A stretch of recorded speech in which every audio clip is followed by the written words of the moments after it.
ఉంది కాబట్టి ఈ రోజు నేను ఇక్కడికి రావడం జరిగింది. ప్రతి గ్రామము ప్రతి నియోజకవర్గము ఈ రోజు తిరగడం మొదలు పెట్టాం. ఎందుకంటే ఇంకా ఎన్నికలకు కేవలం 2 నెలలు మాత్రమే టైం ఉంది.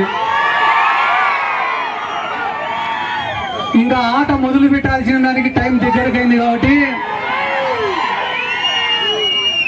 ఈ రోజు నుంచి ఖచ్చితంగా గడప గడప తిరుగుతా, ఊరు ఊరు తిరుగుతా, మండలం మండలం తిరుగుతా, నియోజకవర్గం నియోజకవర్గం తిరుగుతా, రాష్ట్రం మొత్తం తిరుగుతా, జెండా కట్టి జనంలోకి పోతా.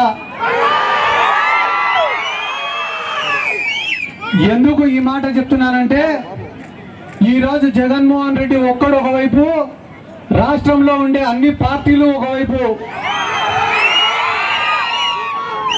జగన్మోహన్ రెడ్డి గారికి మద్దతు కూడగట్టడానికి అన్నిటినీ కాపాడుకుంటూ వచ్చినాడు ఇన్ని రోజులు.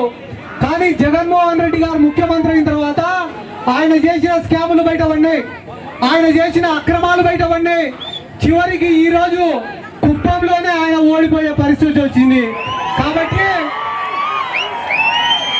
కాబట్టి చంద్రబాబు నాయుడు జగన్మోహన్ రెడ్డి గారిని విమర్శిస్తాడు. సరేలే, పవన్ కళ్యాణ్ ఎందుకు విమర్శిస్తాడు జగన్మోహన్ రెడ్డి గారిని? జగన్మోహన్ రెడ్డి గారు పవన్ కళ్యాణ్ కన్నా వయసులో 3 ఏళ్ళు 4 ఏళ్ళు చిన్నోడు.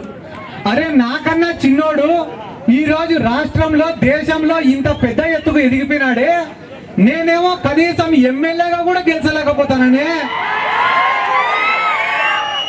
ఎవరితోనో ఒకరితో పొత్తు పెట్టుకోకుంటే కనీసం పార్టీని కూడా నడపలేకుండానే అని చెప్పి బాధతో, కడుపు మంటతో, అసూయతో ఈ పవన్ కళ్యాణ్ అనేవాడు జగన్మోహన్ రెడ్డిని విమర్శిస్తాడు.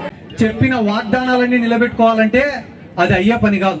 60% వాగ్దానాలను నెరవేర్చినా కూడా ఆ ప్రభుత్వం పాస్ మార్కులు సాధించినట్టునే.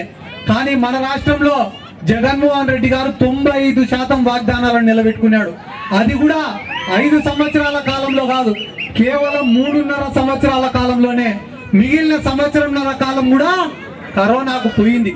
ఆ కరోనా లాంటి క్లిష్టమైన సమయంలో కూడా ఇచ్చిన మాటను నిలబెట్టుకునే గొప్ప వ్యక్తి వైఎస్ జగన్మోహన్ రెడ్డి గారు.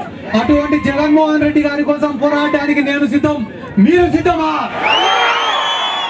జగన్మోహన్ రెడ్డి గారి కోసం కష్టపడడానికి నేను సిద్ధం, మీరు సిద్ధమా? జగన్మోహన్ రెడ్డి గారిని ముఖ్యమంత్రిని చేసుకోవడానికి నేను సిద్ధం, మీరు సిద్ధమా?